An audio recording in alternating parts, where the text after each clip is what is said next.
Hello and welcome back to the channel. This is a little update video of what I've been up to over the past couple of weeks and months, and also things that we've got to look forward to coming up work-wise in the workshop. And also I've got a bit of an exciting course that I'm going to be delivering as a mentorship program to help you guys out with progressing your projects and creating better work and better projects than you already do. So if you're excited about that or want to know more info, then please stay watching. I'll be revealing how to sign up to that in this video. But first, let's have a look at what I've been doing.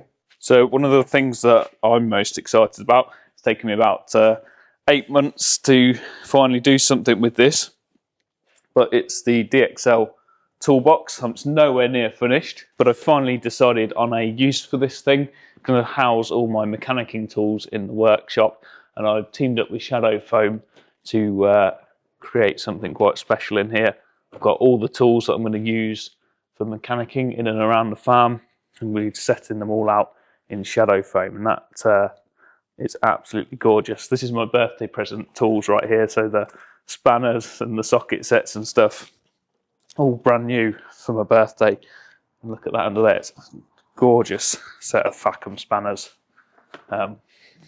Absolutely huge, and they're all laid out so you can just grab each one instantaneously and really easily. So yeah, that system is working really well. Got a cool little split layer there, mounted that on a piece of plywood so that I didn't waste too much space in the drawer. But I'm doing a complete video or full video on that one, cutting in process and sort of a review of how I'm going to use this toolbox and how it works for me.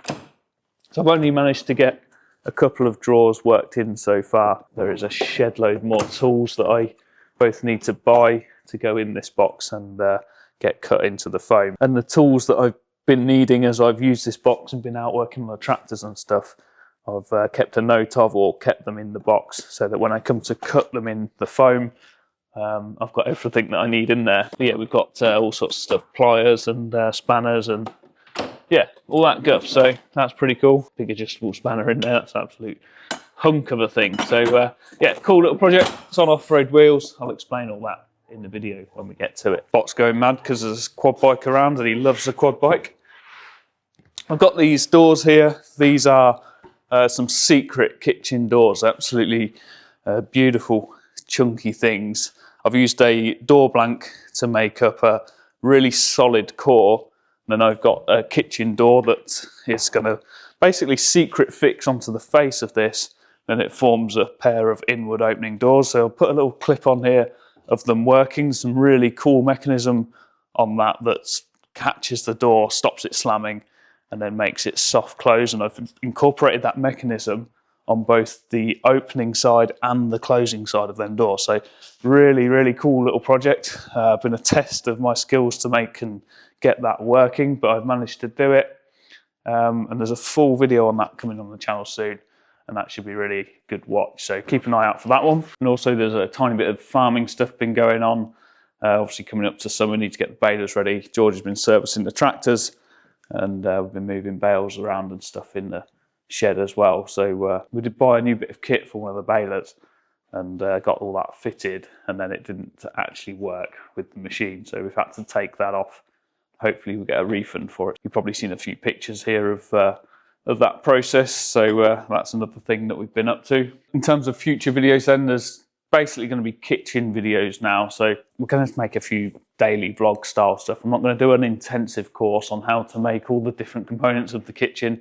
I think that's going to be reserved for maybe some paid content in the future, because there is an incredible amount of value in that stuff. But there will be some day in the life of videos of me making this kitchen. So that's another section of future videos on the channel. While we're on the subject of the paid subscription, I've got a free 3-day challenge coming up that's going to help you with progressing your own projects and getting the most out of the work that you do, and identifying the areas in which you will perhaps need help and guidance in the future to get the very best and the most from the things that you produce. This is something that's aimed at almost every level. So whether you're a complete beginner just making small projects, or you're a very high-end professional and you just watch and maybe pick up one tip in every 5 videos of mine, you just like watching along, I genuinely think there will be something that you can learn in this thing for absolutely every level of woodworking. I'll leave the link down below in the description. They're going to be live sessions on YouTube, live videos. So click and join up for the event to find out more info about that. And I'm really excited about this because it means I can genuinely deliver some really good info to an audience that wants to gain that info. The trouble with YouTube is that you're casting to a wide audience, and the only way I can do well on YouTube is to make it entertaining and like valuable for all of the people watching, and to really knuckle down into details that make a massive difference on a personal level in terms of making something and delivering it to a customer or friends or family. Then that is a completely different video to something that's entertaining for the masses on YouTube. And I just feel like over time it's been difficult to incorporate the two and to really help people. So for me, it's really exciting. I started this channel to genuinely help people, and this avenue is going to give me the opportunity to do that. Link is down below in the description. It's going to be very hard to miss, and sign up, and I'll see you on the dates. I think it's the 12th to the 14th of June.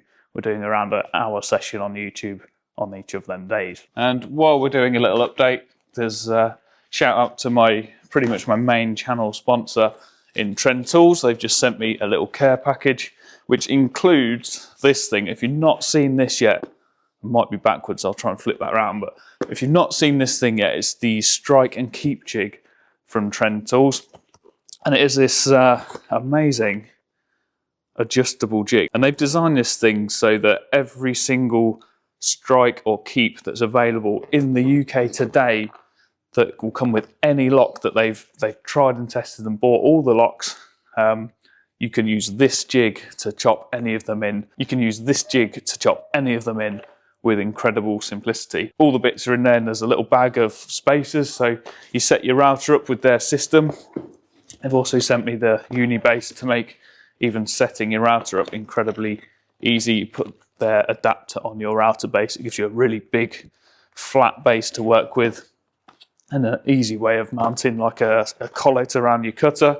Once you've got that set up, you can then use their hinge jig and their strike jig to hang a door completely with the router without adjusting anything. All the settings are pretty much the same. So really simple system. I'm going to do a dedicated video on that strike jig because it's brand new, just been released and looks incredibly interesting. So I can't wait to give that a go. These things, if you've ever chopped them in, are just an absolute farce to try and get perfect. So not only does it chop them in perfectly, it aligns them with the latch and everything, and it works with rebated doors. So if you've got your rebated door lining, if you've got your door stops in place or a existing lining you're chopping a new latch and keep into, this will work with that as well. There's provisions to work around the rebates.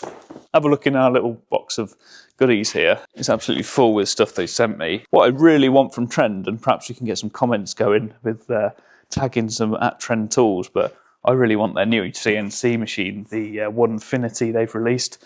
I had a little demo with it at Maker Central, and that thing looks incredible. Actually, the sign that's hanging on the workshop door now, I got Alex Phillips to make for me at Maker Central when I had the demo. I was like, oh, perhaps you could make a carving of my logo. So I emailed him the logo there, and then he took that image file, turned it into a VCarve file, and literally routed it out in front of us as a demo at the show.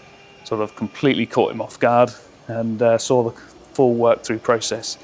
And I'm really keen to explore that avenue because I think it'll be a good addition to my business. They're sort of compact CNC machines. It could go in the end of my storage container, not too big of a footprint. And I don't need a facility to cut like big sheets up because I've got the wall saw. I can cut sheets accurately to square sizes, and I can take them smaller components if I want to do some detailed work on them with a VCarve file and put them on that smaller CNC machine and do all the necessary cutouts. So I don't think I need a machine as big as a Smart Bench and the bulky space it's going to take up. I think that Woodfinity machine would work really well for me on the sort of bespoke side. Yeah, get commenting. If you think Trend should send me one of them for free, then please comment down below. But no, I can't complain with what they send me and what they do for me. They've really looked after me. So they've basically sent me a mix of all their abrasives.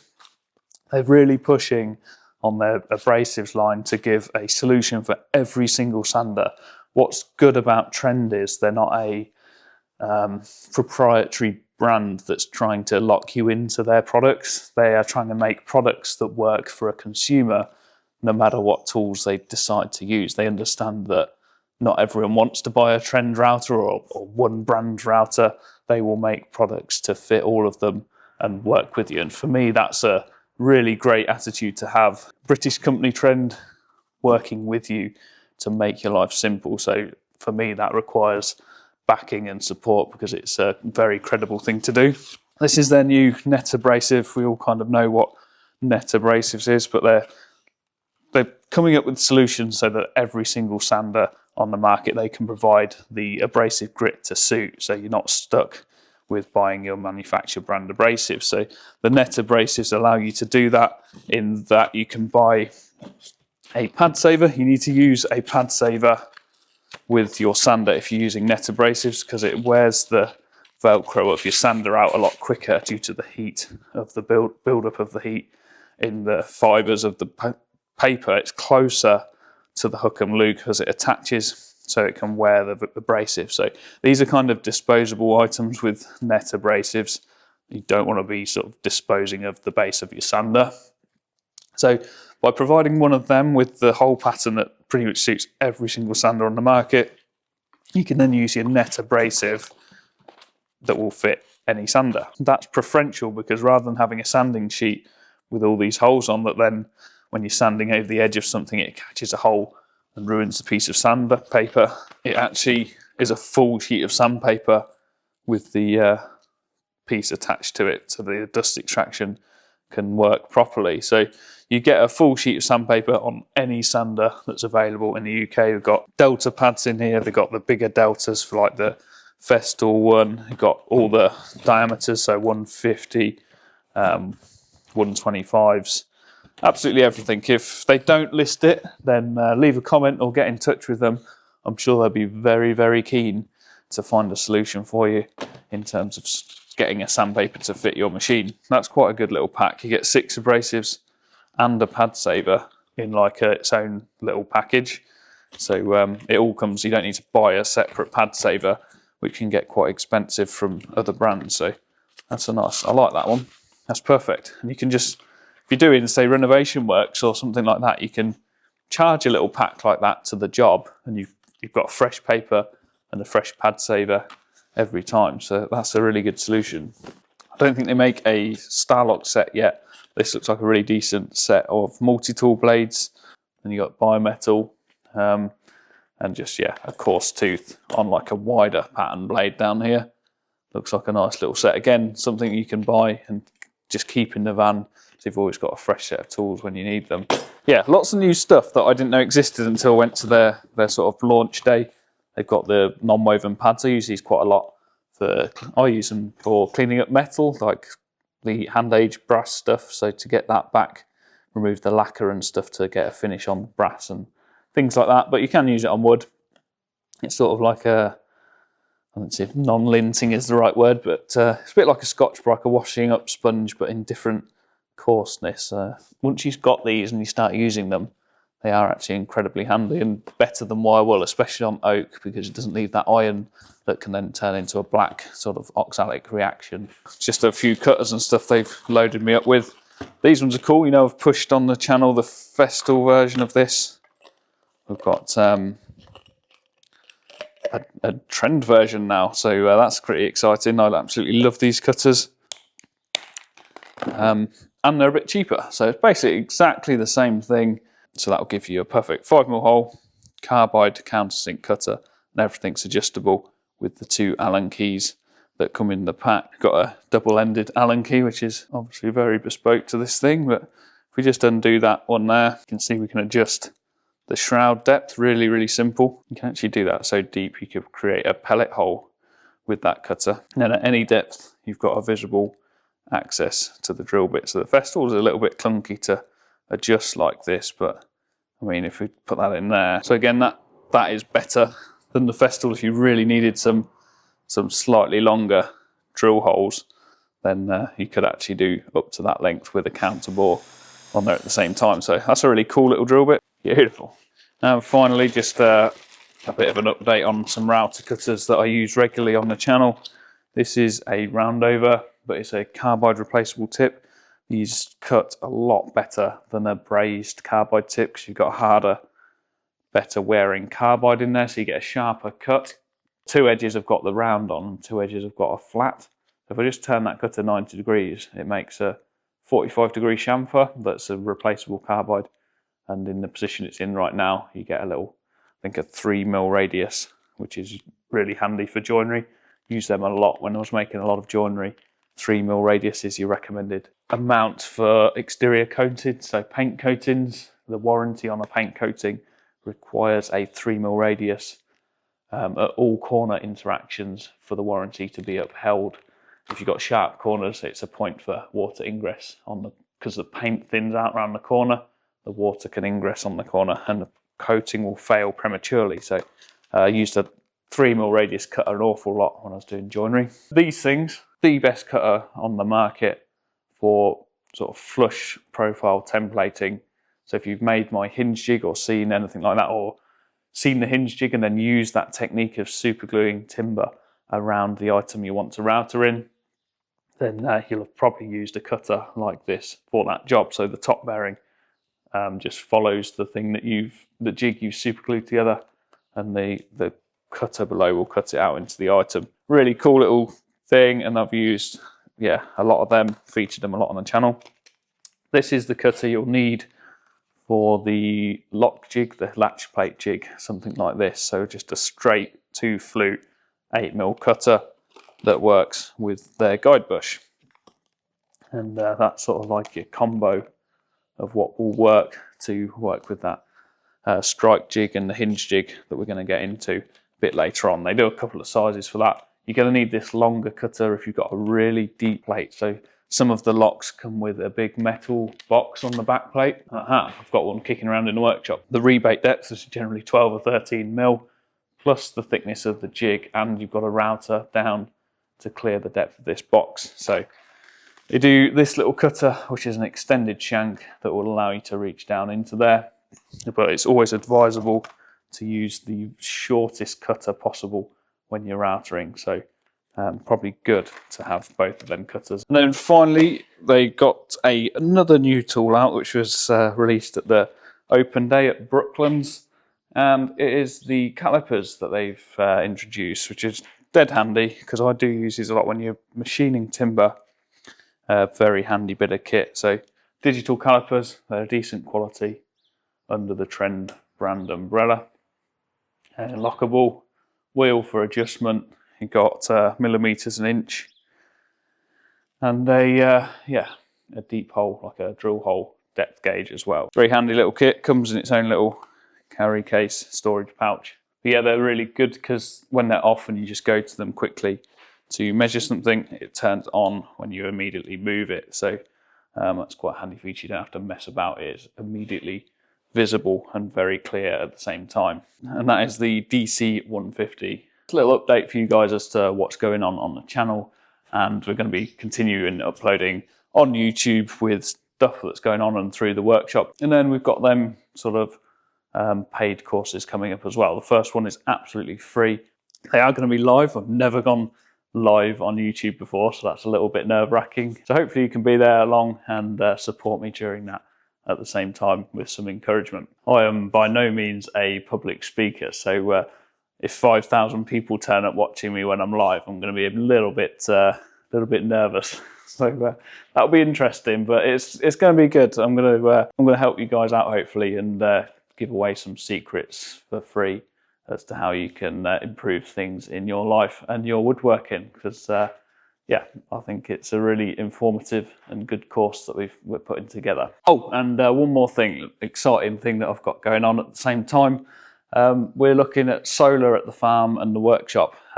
We use a fair bit of electricity, not a massive amount. I'm working with a company who's going to do a solar install system on the barns here at the farm. Decarbonisation scheme, basically, so we can reduce our carbon footprint as a business and also reduce the bills that we're paying on electricity. We pay a fair chunk each month out on that, and they reckon they can zero our bills after sort of 7 years roughly. So the finance payment on the solar is going to take over the electric bill we're paying, so we don't really see any difference for 7 years while we're paying off the solar install cost. But from that point on, there's a warranty on the inverter, and you've got sort of roughly 30 years on the panels of lifetime.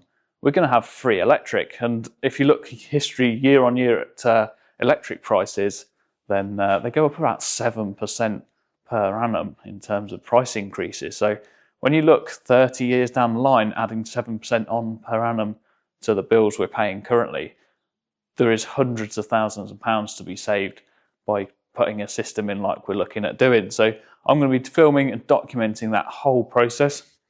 If you're interested in a solar system already and would love to know who that company is, I can refer you to them and earn a small payment as well. So we're going to be filming the whole process. You can see how we get on and make your judgment from there. But if you're looking to do something like earlier on or immediately, you've already been looking into this and want them contact details, I'll leave a little form down below for you to get in touch, and I'll pass them details on for you. For me, it's really cool. I'm obviously very techie and into things that I'm involved with, like my joinery. I'm obsessed with it and want to know every single detail through and through. And since I've got into solar, that is a really interesting space, trying to save money, save energy. And I've actually ended up getting an electric car to commute to work to and from. And yeah, it's just really cool. From the outside looking in, they're horrible. But it's opened my eyes to a different way of thinking, and yeah, really, really cool. So I'll probably be doing a little bit of info on that, and maybe even looking at an electric van in the future. So that's all from me on the channel. The next video should be the secret kitchen doors, and I'm really happy with how that system has worked out. So it should be a really cool video to see all the processes involved, and then cool dampers that stop it from slamming and do a soft close action at the same time. So I'll see you in that video.